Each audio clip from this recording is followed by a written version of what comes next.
Greg, good morning. I guess let's start with, should we all assume that things are going to look much different in terms of consumer behavior, in terms of corporate priorities relative to what they've been during the pandemic? How do you make that assessment in trying to figure out whether some of these stay-at-home stocks, just had this kind of brief moment in the sun, or you can extrapolate some gains from there?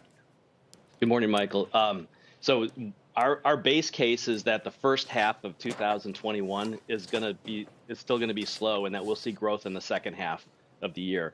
But part of that equation is the business models that these companies work under, because this is sustainable revenue and really strong operating margins, and these balance sheets are generally pretty clean. And so then it becomes a growth story and a valuation story, and that's where the problem is around the valuation piece of it, because traditional valuation measures just don't make sense when you look at these companies like PayPal trading at 89 times earnings. But when you look at the growth in the volumes in some of these companies over this last year, we think it jump-started really these business models, and it's really about the business model these companies operate under.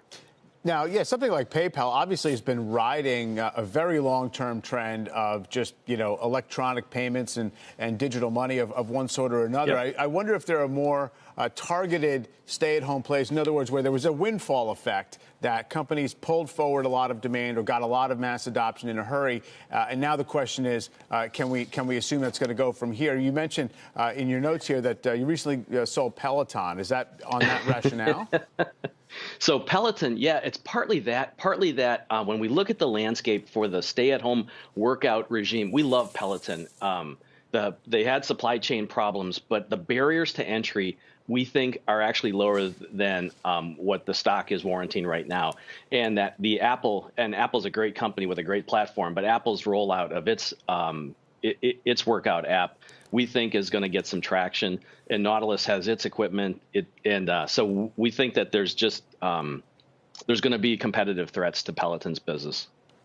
And I guess the other question is not just how these businesses fare. You mentioned valuation is the key piece, but also it's, investor priorities and where the next dollar of investment in terms of urgent buying goes to. So we just saw this phase where you had these so-called reopening stocks, or just cyclical stocks, ones that are going to get a little bit of a boost if we get back to normal. They just kind of consume more of the oxygen in the market, and you have a relative performance game. So how do you balance those things out in a portfolio? So this is the tricky part. When you look at the size of some of these companies, Mike, like Apple, Facebook, Amazon, when you add the market cap of those companies, that's almost $5 trillion, and global GDP is $20 trillion. So 25% of global output is represented by the market cap of 3 stocks, and these companies are going to continue to grow, and that's going to be the challenge for investors over the next 10 years. Is we're going to see these companies grow, and our GDP is not going to grow at the same rate. So we're going to be looking at a whole new paradigm shift in how we look at these large cap stocks. When you also look at Apple, Amazon, their net debt is zero. So these are huge companies that have very little. They issue debt, but these are the next AAA rated companies that are going to be out there. So it's going to be a real shift. So and to answer your question, when you look at companies like Zoom and Etsy that kind of benefited from the stay-at-home thesis, the Amazons, the Microsofts, the Apples, those are still stay-at-home stocks because they have segments of it. But it's really about the business model. Yeah, so I guess just to infer what you're saying there, Zoom, Etsy had tremendous moves, but they've actually come off a little bit from their highs. You're suggesting that they are just, over benefited from this period, or maybe got too much credit in the market for it? They have, and the challenge is that these are monofocused business platforms. They really have one or two different businesses that or products that they're pushing out. They're based on one product.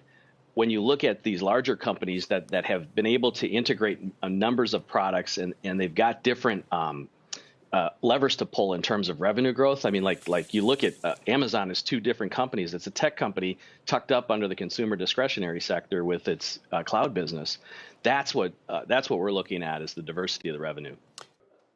Shepard Smith here. Thanks for watching CNBC on YouTube.